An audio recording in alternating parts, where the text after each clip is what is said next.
കണ്ടു കഴിഞ്ഞാൽ മനസ്സിലാവത്തില്ല ഇത്രയും സംഗതികൾ സൂവിൻ്റെ ഉള്ളിൽ കാണാനുണ്ടോന്ന്. പക്ഷെ നമ്മൾ ടിക്കറ്റ് കൊടുത്ത് കയറുന്നില്ല. ഇനി ജയശേഷി ഒന്ന് വിസിലടിക്കാമോ? ഓ അതെന്നതാ കടുവ കണ്ടടങ്ങോളൂ എന്ന് പറഞ്ഞിട്ട് നടക്കാണ്. കാണിക്കുമെന്നുള്ള ദൃഢ നിശ്ചയത്തിലാണ്. നമ്മളോ എന്തിനാണ് ഏകവചനം മതി, ഇവിടെ ബഹുവചനം വേണ്ട. നമ്മളല്ല കുണ്ടൊക്കെ പഴുത്ത് സന്തോഷമായിട്ടിരിക്കുകയാണ്. ആദ്യമായിട്ടാണ് അങ്ങനത്തെ ഒരു കാര്യം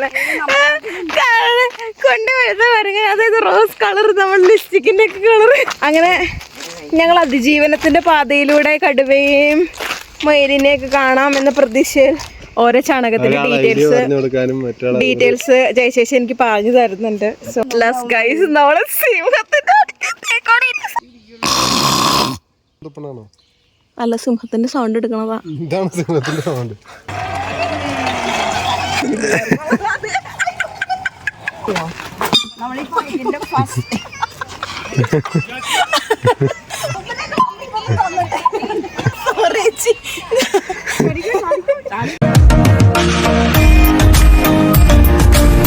ഹായ് ഗൈസ്, നമ്മളിപ്പോൾ നിൽക്കുന്നത് കാസാദി കാമ്പോ എന്ന് പറഞ്ഞ സ്ഥലത്താണ്. ഈ സ്ഥലത്തിൻ്റെ ഒരു പ്രത്യേകത എന്ന് പറഞ്ഞാൽ ഇത് കാണുമ്പോൾ ഞാൻ ആദ്യമേ വിചാരിച്ചു ഒലിവ് മരങ്ങളാണെന്ന്. പക്ഷേ ഒലിവ് മരങ്ങളല്ല, ഇതിലൊരു ചെറിയ ചെറിയ കായകളുണ്ട് കേട്ടോ. ഇതിൻ്റെ കായകൾക്ക് പറയുന്ന പേരെന്നാ ബജോത്താസ് എന്നാണ് കേട്ടോ. ഇങ്ങനെയാണ് ഈ കായ ഇരിക്കുന്നത്. ഈ കായ മാത്രം തിന്ന് വളരുന്ന പോർക്കുകൾക്ക് നല്ല വില കൂടുതലാണ്.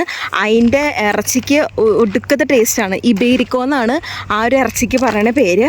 ഇബേരിക്കോസിന് ഭയങ്കര വിലയാണ്. വേറെ പോർക്കുകളെക്കാളും വ്യത്യസ്തമായിട്ട് അതിൻ്റെ ഇറച്ചിക്കുള്ള ടേസ്റ്റാണ്. അപ്പോൾ അതിൻ്റെ ഒരു തോട്ടമാണ്. ഈ പോർക്കിന് വേണ്ടിയിട്ടുള്ള തീറ്റയാണ് ഇതിവിടെ കംപ്ലീറ്റ് വെച്ചേക്കണത്. മാസം മാസം ഈ കംപ്ലീറ്റ് ഈ ഒരു ചെറിയ ചെറിയ കായകൾ എടുത്തെടുത്ത് അവർ ശേഖരിച്ചിട്ട് പോർക്കുകൾക്ക് കൊടുക്കും. ആ പോർക്കുകളുടെ ഇറച്ചിക്കാണ് അന്യായ ടേസ്റ്റ് എന്നാണ് പറയുന്നത്. ഈ പോർക്കിൻ്റെ ഇറച്ചിക്കും ഭയങ്കര വില കൂടുതലാണ്. കാസാദി കാമ്പോയുടെ അടുത്താണ് സൂ ഉള്ളത്, ഉള്ളിൽ തന്നെ. അപ്പോൾ സൂവിലെ കാഴ്ചകളൊക്കെ കാണാം. അടിപൊളിയാണ്. ഇവിടെ നിറച്ച് നല്ല പൂക്കളാണ് കേട്ടോ. ഇതാണ് ജയചേച്ചി. മാൻഡ്രിഡിലെ എനിക്ക് ഏറ്റവും ഇഷ്ടപ്പെട്ട ചേച്ചിമാരിൽ ഒരു ചേച്ചിയാണ്. നമ്മൾ മാൻഡ്രിഡിലേക്ക് വന്നു എന്ന് അറിഞ്ഞപ്പോൾ തന്നെ വേഗം തന്നെ അവരുടെ വീട്ടിലേക്ക് വരാൻ വേണ്ടി നമ്മൾ ഇൻവൈറ്റ് ചെയ്തു. കാസാദി കാമ്പ് മൊത്തം ചുറ്റി കാണുന്നത് ഇനി ഈ ചേച്ചിയുടെ കൂടെയാണ്. വർഷങ്ങളായിട്ട് മാൻഡ്രിഡിൽ താമസിക്കുന്നതായതുകൊണ്ട് തന്നെ ചേച്ചിക്ക് ഇവിടുത്തെ എല്ലാ സ്ഥലങ്ങളും കാണാപ്പാടം തന്നെയാണ്. നമ്മൾ സൂവിന്റെ എൻട്രൻസ് കടന്നപ്പോൾ തന്നെ മലയണ്ണാൻ, മുയൽ, കൊക്ക് എന്ന് വേണ്ട എല്ലാത്തിനെയും കണ്ടു. കാസാദി കാമ്പോയിലെ മെയിൻ അട്രാക്ഷൻ ആയിട്ടുള്ള സൂ അക്വേറിയത്തിലാണ് നമ്മൾ എത്തിയിരിക്കുന്നത്. നമ്മൾ തൽക്കാലം ഇതിന്റെ ഉള്ളിലോട്ട് കയറുന്നില്ല. സൂവിന്റെ ചുറ്റും നടന്ന് നമ്മളെ ജീവികളെയൊക്കെ ഒന്ന് കാണാമെന്ന് വിചാരിച്ചു. നമുക്ക് ഇനിയും ഒരുപാട് സ്ഥലങ്ങളിൽ പോകാനുണ്ട്. സമയപരിമിതി ഉള്ളതുകൊണ്ടാണ് നമ്മൾ സൂവിന്റെ ഉള്ളിലോട്ട് കയറാത്തത്.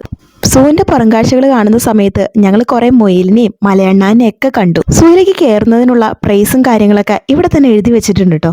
ഒരിക്കലും സമയമുള്ളപ്പോൾ വന്ന് കയറണം. കാരണം ഇപ്പൊ തന്നെ ഏകദേശം 6 മണിയോടനുബന്ധിച്ചായി. ഇനി നമുക്ക് സൂവിൽ കയറാനായിട്ടുള്ള സമയമൊന്നുമില്ല. എന്തായാലും സൂവിന്റെ ചുറ്റും നടന്ന് നമുക്ക് കാഴ്ചകളൊക്കെ ഒന്ന് കണ്ടാലോ. ഗൈസ്, 27.90 ജനറലിന് സൂവിൻ്റെ പൈസ ക്യാഷ്. അപ്പോൾ ഇവിടെ ഒരുപാട് സംഭവം നമുക്കിങ്ങനെ കണ്ടു കഴിഞ്ഞാൽ മനസ്സിലാവത്തില്ല ഇത്രയും സംഗതികൾ സൂവിൻ്റെ ഉള്ളിൽ കാണാനുണ്ടോന്ന്. പക്ഷെ അത്രയും സംഭവങ്ങൾ സൂവിൻ്റെ ഉള്ളിൽ കാണാനുണ്ട് കേട്ടോ. ഒരുപാട് ഫ്ലെമിങ്കിന്നോ പറഞ്ഞിട്ടുള്ള ഏതോ ഒരു പക്ഷി, പിന്നെ അതുപോലെ ഡോൾഫിൻ, എല്ലാ സാധനങ്ങളും ഉണ്ട്. നമുക്കിങ്ങനെ ചെറിയ ചെറിയ ഗ്യാപ്പുകൾ കിട്ടുമ്പോൾ അതിൽ നിന്ന് ഇങ്ങനെ നോക്കിക്കഴിഞ്ഞ് കഴിഞ്ഞാൽ എന്തെങ്കിലും മൃഗങ്ങളൊക്കെ കാണും. കരടി, കടുവ, സിംഹം, ഒട്ടകപ്പക്ഷി, ഒട്ടകം, അതുപോലെ തന്നെ ആന എന്ന് പറഞ്ഞാൽ നമ്മുടെ നാട്ടിലെ പോലത്തെ ആനയല്ല, ഒരുതരം ആഫ്രിക്കൻ ആനയാണ്. ചുക്കി ചൊളിഞ്ഞൊക്കെ ഉള്ള ആന. വലിയ ഭംഗിയൊന്നുമില്ല അതിനെ കാണാനായിട്ട്. പക്ഷെ ആനയൊക്കെ ആണോ ആഫ്രിക്കനായിട്ട് ഭയങ്കര വലിപ്പം കൂടുതലാണെന്ന് പറയണേ. അപ്പോൾ അങ്ങനെയുള്ള സംഭവങ്ങളൊക്കെ ഇതിൻ്റെ ഉള്ളിൽ തന്നെ ഉണ്ട്. ഡോൾഫിനെ കാണാനാണ് ഗൈസ് ഇനി ഞങ്ങൾ പോകുന്നത്. ഇത്രയും വിജനമായിട്ട് സ്ഥലത്തുനിന്ന് നമ്മൾ ഡോൾഫിനെ കാണാനുള്ള സ്ഥലത്തേക്ക് എത്തിയേക്കാണ്. എന്നുള്ള ഡോൾഫിനെ കണ്ടിട്ടില്ല എന്നാണ് പറയണത്. ഇനി നമുക്കെന്നാൽ സ്പാനിഷ് ഡോൾഫിനെ കാണിച്ചു കൊടുക്കാം. ഇവിടെ അക്വേറിയത്തിൽ ഇട്ടേക്കണ ഡോൾഫിൻ ഉണ്ട് കേട്ടോ. ഇവിടെ കംപ്ലീറ്റ് നമ്മുടെ ഈ ഒരു പാർക്ക് എക്സ്റ്റെൻഡ് ചെയ്യാണ്. നമ്മൾ ടിക്കറ്റ് കൊടുത്ത് കയറുന്നില്ല. കുറച്ച് സ്ഥലങ്ങളിൽ പോകാനുണ്ട്. അപ്പോൾ അത് പെട്ടെന്ന് പാർക്ക് പൂട്ടുന്ന നേരത്തിൽ നമ്മൾ കണ്ടിട്ട് കാര്യമില്ല. കുറച്ച് രാവിലെ വന്നൊരു ടിക്കറ്റൊക്കെ എടുത്തിട്ട് നമ്മൾ കാണാമെന്ന് വിചാരിച്ചു. അപ്പോൾ നമ്മൾ ഫസ്റ്റ് തന്നെ ഈ പാർക്കിന് ചുറ്റും ഒന്ന് വലം വയ്ക്കുകയാണ്. അപ്പോൾ എന്തൊക്കെ ഉണ്ടാവും നമുക്ക് കാണാമല്ലോ. നമ്മൾ ഏകദേശം ഡോൾഫിൻ്റെ ആ ഒരു ഇതിലേക്ക് എത്തിക്കഴിഞ്ഞു. ഇനി നമ്മൾ കുറച്ച് നേരം നോക്കിക്കാം ഡോൾഫിനെ കാണൂല്ല എന്നുള്ളത്. അങ്ങനെ നോക്കണത്. പക്ഷെ ഇവിടെ പ്രോഗ്രാംസ് ഒക്കെ ഉണ്ടോ ഇല്ല എന്നുള്ളത് അറിയാൻ പാടില്ല. നൈറ്റൊക്കെ ആയിരിക്കും ചിലപ്പോൾ പ്രോഗ്രാം നടത്തുന്നത്. നമ്മൾ കമ്പിയുടെ ഇടയിൽ നിന്ന് ഇതുപോലെ വളരെയധികം ഇതിലാണ് ഡോൾഫിനെ എടുക്കുന്നത്. ഒരു ഡോൾഫിനെയും കിട്ടിയില്ല. അതുകൊണ്ട് ഭയങ്കര വിഷമമുണ്ട് ഡോൾഫിനെ കാണാത്തതിൽ. മനപ്രയാസം ഒരുപാടുണ്ട്. അവിടെ പറയണ്ടേ ദേ രണ്ടെണ്ണം അവിടെ കിടക്കുന്നു. ഈ ചേച്ചിയുടെ കണ്ണിന് മാത്രം കാണാൻ പറ്റുന്ന ഡോൾഫിൻ്റെ അവിടെ ദേ വരില്ല ഒരെണ്ണം കൂടി മെന്നുണ്ട് കേട്ടോ. കണ്ടോ ചാടിപ്പോയി വേണ്ട ചാടിപ്പോയി. ഒന്ന് തല പൊന്തി ചാടിയത് തല അതേ ഒരു കുഞ്ഞു ഡോൾഫിൻ. കുഞ്ഞതല്ല വലുത് തന്നെ. അവിടെ കിടന്നാണ് ഈ മറയുന്നത്. അവിടത്തെ മാത്രമേ നമുക്ക് കാണാൻ പറ്റുള്ളൂ. ഞാൻ ഇതുമ്മ കയറി നോട്ടെ. സന്തോഷമായിട്ട് കണ്ടു. അതെ ആയിരിക്കും എല്ലാത്തിലും.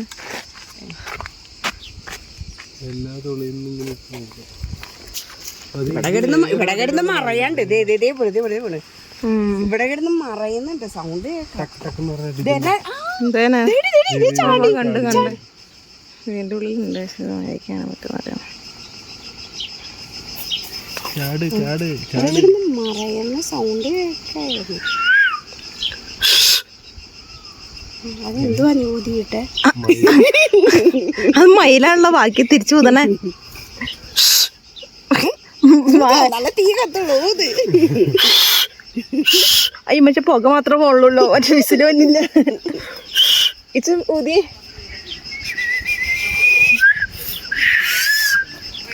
മയിലിന്റെ ആ കടുവേനെ കാണാൻ പറ്റുമോ അങ്ങനെ നടന്ന?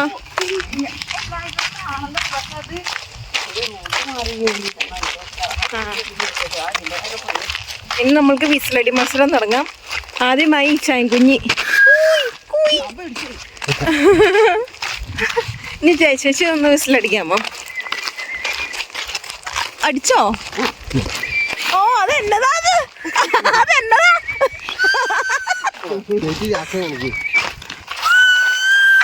ചേച്ചി അത് കൊള്ളാം. ചേച്ചാ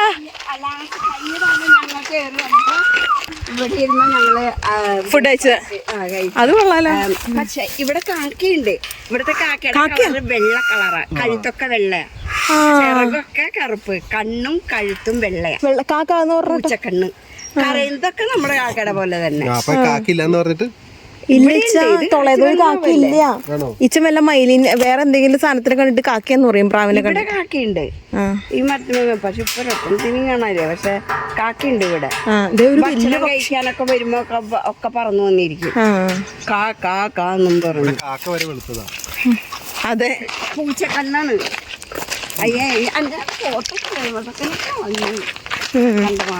അയ്യോ എന്റെ ഫോട്ടോ ഉണ്ടായിരുന്നു. ഈ ആഡ് ചെയ്യായിരുന്നു ഇവിടുത്തെ കാക്കയാന്ന് പറഞ്ഞു. ഞാൻ നോക്കട്ടെ. അതിലെ സിനിമയിലൊക്കെ അങ്ങനത്തൊക്കെ പിന്നെ സൂ കഴിഞ്ഞു. അപ്പൊ നമ്മള് സൂ കണ്ടു, സന്തോഷമായി. ഞങ്ങൾ കടുവ കണ്ടടങ്ങോളൂ എന്ന് പറഞ്ഞിട്ട് നടക്കാണ്. അതെ കാണിക്കുമെന്നുള്ള ദൃഢ നിശ്ചയത്തിലാണ് ചേച്ചി. കാണിച്ചിട്ടേ അടങ്ങുള്ളൂ. അതെ മതില് ചാടി. നമ്മളോ എന്തിനാ ഏകവചനം മതി. ഇവിടെ ബഹുവചനം വേണ്ട. നമ്മളല്ല ഇച്ചായ. അത് കൊള്ളാം. അതെ അതെ അതിന് വളരെയധികം കൃതജ്ഞയാണ് ഞാൻ. അല്ല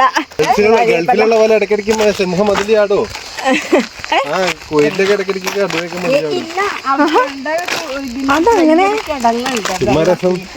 പോലീസുകാരെ അതിനെ തപ്പിയായിരുന്നു സിംഹോ അവിടെ എന്റെ പൊന്നി മരത്തിന്റെ പേപ്പറിൽ നോക്കി അതേ ഉതിരിക്കണേ എത്ര ഉള്ളത് ഇതെന്ത് സ്നഗ് ഇടിപ്പിച്ചേക്കണം എല്ലാത്തിന്റെ പുറകെ ലൈറ്റുകളുടെ മൂടിന്റെ കളറതാ ഇരുന്ന് കുണ്ടി പഴുത്തതാ. അയ്യോ അത് ആദ്യമായിട്ടുള്ള അങ്ങനത്തെ ഒരു കുണ്ടി കാണും. ഇത് നമ്മുടെ നാട്ടിലുണ്ട് ഈ കുണ്ടിയുള്ള മരങ്ങൾ. നമ്മുടെ നാട്ടിൽ ഏത് സൈസ് കാണണം നമ്മുടെ നാട്ടില് കൊറേ ബ്രീഡുകളുണ്ട്. പക്ഷെ ഇതിന്റെ ഇത് ഇതൊക്കെ തന്നെയാ ഇതേതാണ്ട് ചിരങ്ങ് പിടിച്ചാണോ വളകള് ഇതിന്റെ കരടിയുടെ തൊട്ട് മോന്താ മുഖം ഒരു വ്യത്യസ്ത മുഖമാണ്. ഇവിടെ വല്ലത് അവിടെ കൂടുണ്ട് ഇത് അനങ്ങണ്ടല്ലോ അത് ചാടി കുട്ടിയും കൊണ്ട് വരും. എന്റെ പൊന്നി തണുങ്ങണ്ടോ എന്നാ വിളിക്കണ്ട സ്ഥലം വിടാല്ലേ നീ ആ പൂച്ചേനെയാണ് ഓടി വിളിക്കണം അവിടേക്ക് ചാടി വിട്ടി ഇങ്ങോട്ട് വരും. എന്റെ കുണ്ടിയൊക്കെ പഴുത്ത് സന്തോഷമായിട്ടിരിക്കാണ്. ആദ്യമായിട്ടാണ് അങ്ങനത്തെ ഒരു കാര്യം കൊണ്ട് പഴുത്ത മരങ്ങൾ. അതായത് റോസ് കളർ നമ്മൾ ലിപ്സ്റ്റിക്കിന്റെ ഒക്കെ കളർ ഞങ്ങൾ കുറെ നേരം നോക്കി. അങ്ങനെ ഞങ്ങൾ അതിജീവനത്തിന്റെ പാതയിലൂടെ കടുവയും മയിലിനെയൊക്കെ കാണാമെന്ന പ്രതീക്ഷയിൽ പോയി. പക്ഷെ ഞങ്ങൾ കണ്ട കാഴ്ചകൾ വളരെ വ്യത്യസ്തമായിരുന്നു, വളരെ ഭംഗി നിറഞ്ഞതായിരുന്നു. ഇത് നമുക്ക് കാണിച്ചു തന്ന ജയ് ചേച്ചിക്കും സംഘങ്ങൾക്കും വളരെ നന്ദി. ഞങ്ങൾ ഈ അമ്പലത്തിൽ പ്രദക്ഷിണം വെക്കണ മാതിരിയാണ് ഈ ഒരു കാസാദി കാമ്പോയിൽ ഇങ്ങനെ പ്രദക്ഷിണം വെച്ചുകൊണ്ടിരിക്കുന്നത്. ഞങ്ങൾ എന്താണ്ടൊക്കെ ചാണകം കണ്ടു. ഓരോ ചാണകത്തിന്റെ ഡീറ്റെയിൽസ് ജയശേഷി എനിക്ക് പറഞ്ഞു തരുന്നുണ്ട്. സോ ചാണകം ഏതിൻ്റെയൊക്കെയാണെന്നുള്ളത് അറിയാൻ പാടില്ല. ജയശേഷിയുടെ ആ ഒരു ബുദ്ധിപരമായ നീക്കത്തിൽ നമുക്കറിയാൻ സാധിക്കുന്നത് കാട്ടുപോത്തിന്റെ ചാണകമാണെന്നാണ്. ഇച്ചാനാണെങ്കിൽ ആ ചാണകത്തിൽ ഒരു പങ്കുമില്ല എന്ന് പറഞ്ഞിട്ടാണ് ആ പാലത്തിന്റെ മുകളിൽ ഞങ്ങൾ കയറിയത്. അതിന്റെ താഴെയാണ് സീബ്രകളും ജിറാഫുകളും ഒരെണ്ണത്തിന് പോലും കാണാനില്ലല്ലോ എന്നോ. പേര് എന്താ ടൈമായിരിക്കും. അഞ്ഞൊക്കത്തിന്റെ തല പൊന്തി നിൽക്കണതാണ്. ഇങ്ങനെയൊക്കെ കാണാൻ എന്തൊരു ഭാഗ്യല്ലേ. ഒരുപാട് സ്ഥലം. അതെ, നമുക്ക് തടസ്സം കണ്ട് കാണാൻ. തടസ്സം അതെ. ഇങ്ങനെ ഇട്ടാ മതി, കാശൊന്നും കൊടുക്കാണ്ട് ഇങ്ങനെ കണ്ടാ മതി ദൂരെന്ന്. എന്തായാലും ഐറ്റങ്ങളൊക്കെ കൂട്ടിലിട്ടേക്കായിരിക്കുമല്ലോ. അറ്റ്ലാസ് ഗൈസ് നമ്മള് സിംഹത്തിന്റെ പെണ്ണ് സിംഹണിയുടെ അടുത്ത് എത്തിയേക്കാണ്. സിംഹത്തിന്റെ അടുത്തിരിക്കണ ഞങ്ങൾ എല്ലാവരും വളരെയധികം എക്സൈറ്റ്മെന്റ് ആണ്.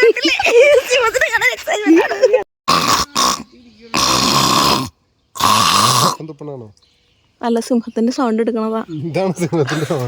അതെ, എന്റെ രീതിയിൽ എങ്ങനെ ഞാൻ എടുക്കണം. നമ്മള് സിംഹത്തിനെ കെണിയിൽ വീഴ്ത്താൻ നോക്കിയിട്ട് നമ്മളാണ് കെണിയിൽ വീണത്. കോയി കോയി എന്ന് പറഞ്ഞ് വീടിന്റെ അടുത്ത ക്ലാസ്മേറ്റിനെ പോലെയാണ് ഷൂ ഷൂ എന്ന് പറഞ്ഞ് ഇച്ചായം വിളിക്കുന്നത്. ഇച്ചായന്റെ കൂടെ പഠിച്ച ഏതോ ഒരു ക്ലാസ്മേറ്റ് എന്ന് നോക്കണമായിരുന്നു. അതെ, ഇവർ രണ്ടുപേരും ഒരുമിച്ച് പഠിച്ചാന്ന് തോന്നുന്നു. ചേച്ചി സിംഹല്ലേ? മൈലിന്റെ വെച്ചിട്ട് അത് ഇങ്ങോട്ട് നോക്കിയാലോ. അത് പൂച്ചയില്ലേടി. ഏതെങ്കിലും അനിമലിനെ ഇപ്പൊ തിന്നാനായിട്ട് മനസ്സ് കൊതിക്കുന്നില്ല, ചിക്കൻ ബിരിയാണി ഒക്കെ പോലെ. അത് ഉറങ്ങാൻ എടുക്കാം. അത് ഉറങ്ങാൻ എടുക്കാം. അതെ, അവിടെ ഒരു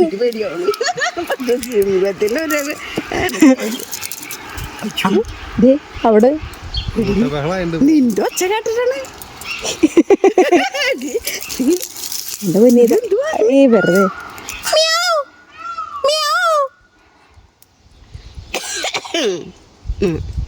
ഇനി മനുഷ്യന്മാരുടെ ഒച്ച കേട്ടിട്ട് അയ്യോ എന്റെ ശിഖണി. സിംഹത്തിനല്ല, സിംഹത്തിന്റെ അമ്മാവും പോലും തിരിഞ്ഞു നോക്കാത്ത രീതിയിൽ കാർക്കിച്ച് തുപ്പിയിട്ടാണ് ഇവിടെ സിംഹം നിൽക്കുന്നത്. സ്റ്റാൻഡേർഡുള്ള സിംഹമാണെന്ന് നമുക്ക് ഇതിൽ നിന്ന് മനസ്സിലാക്കാം. ഓട്സും അതുപോലെയുള്ള സംഭവങ്ങളാണ് തിന്നുന്നത്. സിംഹത്തിന് ഇപ്പൊ ഇറച്ചിയൊന്നും വേണ്ട. ഇത് അവിടെ ഒരു മയിൽ നിൽക്കുന്നുണ്ട്. ഇവിടെയാണ് ഞാൻ പറഞ്ഞ കടുവ വെള്ള വരയൊക്കെ ഉള്ളത്. ഇവിടെയാണ് വരുന്നത്. ഈ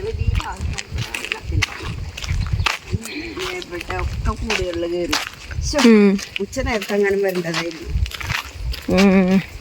അത് കുഴപ്പമില്ല, സിംഹത്തിന് കണ്ടു, സന്തോഷമായി. അതിന് വലിപ്പം എന്തോരമുണ്ടെന്ന് മനസ്സിലാവുള്ളൂ. എന്ത് ഇതാരി തങ്ങി മയില്, ഈ മയിലിന്റെ കരച്ചിലാണിത്. പേടിയാവൂല്ലേ? ആ ഇറന്നു. ഇത്രയും ചെറിയ കൂടെ കൊടുത്തതാണ് ഏ? സിംഹത്തിന് ഇത്ര. അതേ കാണുന്നതൊക്കെ വിൽക്കേണ്ടയാ. ഇതിന്റെ ഉള്ളിലൊക്കെ ഉണ്ട് ആ ഒക്കെ കൂടുകളിൽ കയറി, അതുകൊണ്ട് കാണാത്ത. അത് മാത്രം മുടിയൻ പുത്രനെ പോലെയാണ്. സൂവിൽ നിന്നുള്ള പുറംകാഴ്ചകളാണ് ഇതെല്ലാം. ആട്, മയിൽ, ഒട്ടകം എന്ന് വേണ്ട എല്ലാ ജീവികളും ഉണ്ട്. പക്ഷെ ഇതെല്ലാം ഫുഡ് കഴിച്ച് കിടന്നുറങ്ങുന്ന സമയത്താണ് നമ്മൾ വന്നത്. അടുത്ത വ്ലോഗിൽ സൂവിന്റെ ഉൾക്കാഴ്ചകൾ കാണിച്ചു തരാം. ഇനി നമുക്ക് പോകേണ്ട സ്ഥലം എന്ന് പറഞ്ഞാൽ ഒരു കുറ്റി അരുവിയാണ്. നമ്മളിനി ആ കാമ്പോയിൽ നിന്ന് ഒരു കുഞ്ഞ അരുവിയിലേക്കാണ് പോണത്. പോ ഫ്രണ്ടിൽ പോ. പിടിക്കേ പിടിക്കേ കണ്ടോ എന്തൊരു ഭംഗിയായിട്ടോ. ഫ്രണ്ടോട്ട് തിരിഞ്ഞ് നടക്ക്. കണ്ടില്ലോട്ടാ. ആ അതെ ഇങ്ങനെ നടന്നാ മതി. അപ്പൊ ചേച്ചി എന്നെ നോക്കിയേ. അയ്യോ, അയ്യോ, അയ്യോ, അയ്യോ, അയ്യോ. അത് ഇത് ഒച്ചെടുക്കല്ലേ? നീ വീണ ഞാനും വീഴും, വിളും വീഴും. ഞാൻ വീഴില്ല. കാരണം എന്താ പറയാമോ, ഞാൻ വീണക്ക് എന്റെ ക്യാമറ വീഴും. അതെ ഇതുപോലെ തന്നെ ഇതല്ല ഇത്രല്ലോ. ഇതിനാണ് ചേച്ചി ഇത്ര പേടിച്ചത്. ഇപ്പോഴാണ് ഞാൻ കാണുന്നത്. കാസാദിക്കാമ്പോ കംപ്ലീറ്റ് നമ്മൾ ചുറ്റി കണ്ടു. ഇനി ഇവിടെ ഒരു പാർക്ക് ഉണ്ട്. ആ പാർക്കിലേക്ക് പോകണമെങ്കിൽ ഈ കുഞ്ഞരുവി താണ്ടണം. ഈ അരുവി എന്നൊക്കെ പറഞ്ഞപ്പോൾ ഞാൻ കുറച്ച് അധികം പ്രതീക്ഷിച്ചു. പക്ഷെ അതിന്റെ മറു സൈഡിലായിട്ട് ഈ ചായം കാണിച്ചു തന്നപ്പോഴാണ് എന്റെ കണ്ണ് തുറന്നത്. ഒട്ടും ആഴമില്ലാതെ വെള്ളം കെട്ടിക്കിടക്കുന്ന ഒരു സ്ഥലം. ഇതിനാണ് ഞങ്ങൾ ഇത്രയും പേടിച്ചത്. കുഞ്ഞരുവി താണ്ടി നമ്മൾ പാർക്കിലേക്ക് എത്തി. പാർക്കിലെ കാഴ്ച ഭയങ്കര രസമായിരുന്നു കേട്ടോ. പൊളയതോലെ ഇങ്ങനത്തെ പാർക്കൊന്നുമില്ല. ഇത് കണ്ടപ്പോ ഇച്ചായൻ ഇതിന്റെ ഉള്ളിലോട്ട് കേറിയിട്ട് ഇറങ്ങിയാൽ കൊള്ളാന്നുണ്ട്. പക്ഷെ ചർച്ചയ്ക്കൊടുവില് ചേച്ചി പറഞ്ഞു ഇച്ചാൻ അതിന്റെ ഉള്ളിൽ കയറി കഴിഞ്ഞാൽ അവിടെ തങ്ങി നിൽക്കുമെന്ന്. അതുകൊണ്ട് ഇച്ചാൻ പേടിച്ചിട്ട് ഇതിന്റെ ഉള്ളിലേക്ക് കയറാനൊന്നും പോയില്ല. ഞങ്ങളിങ്ങനെ നോക്കി നിന്നപ്പോഴുണ്ടല്ലോ 2 പിള്ളേര് ദേ വരുന്നു. അപ്പൊ പിന്നെ എനിക്കും കയറണം എന്നുള്ളൊരാഗ്രഹം തോന്നി. പിന്നെ ഞാനൊന്നും നോക്കിയില്ല, അങ്ങോട്ട് പടച്ച് കയറാൻ തുടങ്ങി.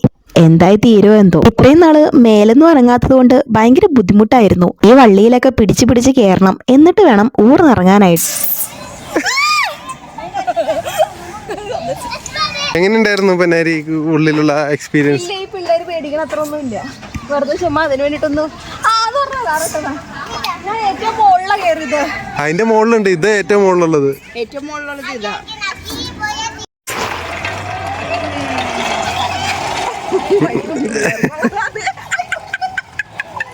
പിന്നെ സെക്കൻഡ് അറ്റംപ്റ്റ് നടത്തി പരാജയപ്പെട്ടു. എന്നാലും നമ്മൾ പിന്മാറില്ലല്ലോ. ഫിക്സ് പക്ഷിയെ പോലെ എഴുന്നേറ്റു. പിന്നെ ഒന്നും നോക്കിയില്ല, ഒറ്റ ഓട്ടം. എവിടെ എത്തിയെന്നറിയോ? നമ്മളിപ്പോ ഇതിന്റെ ഫസ്റ്റ്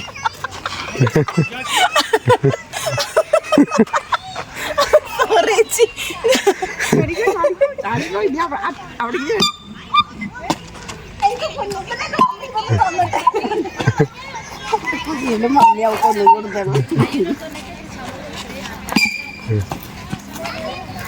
ഹാ, ഇതൊക്കെയാണെന്നേ ലൈഫ്. നമ്മൾ കുറെ മസിൽ പിടിച്ചിരുന്നിട്ട് എന്താ കാര്യം? ഇതുപോലുള്ള ചെറിയ കായികപരമായിട്ടുള്ള കാര്യങ്ങളൊക്കെ നമ്മളും പങ്കെടുക്കുക, സന്തോഷിക്കുക, അത്രയോ. ലൈഫ് ഒരിക്കലും സിമ്പിൾ അല്ല. പക്ഷെ സിമ്പിൾ ആയിട്ട് കാണാൻ ശ്രമിച്ചു നോക്കി, അതായിരിക്കും ജീവിതത്തിലെ ഏറ്റവും വലിയ അച്ചീവ്മെന്റ്. ഞാൻ എന്തായാലും ഈ പാർക്കിൽ വന്നിട്ട് കുറെ സന്തോഷിച്ചു കേട്ടോ. ഇനി നമുക്ക് ഒരു സ്ഥലത്തോടി പോവാനുണ്ട്. അതാണ് പാർക്ക് ദി അത്രാസിയോൺ എന്ന് പറഞ്ഞിട്ടുള്ള ഈ ഒരു പാർക്ക്. നമ്മുടെ നാട്ടിലെ വീഗാലാൻഡ് ഇല്ലേ, അതേപോലൊരു പാർക്ക്. നമ്മൾ വന്നപ്പോ കുറച്ച് വൈകിപ്പോയി.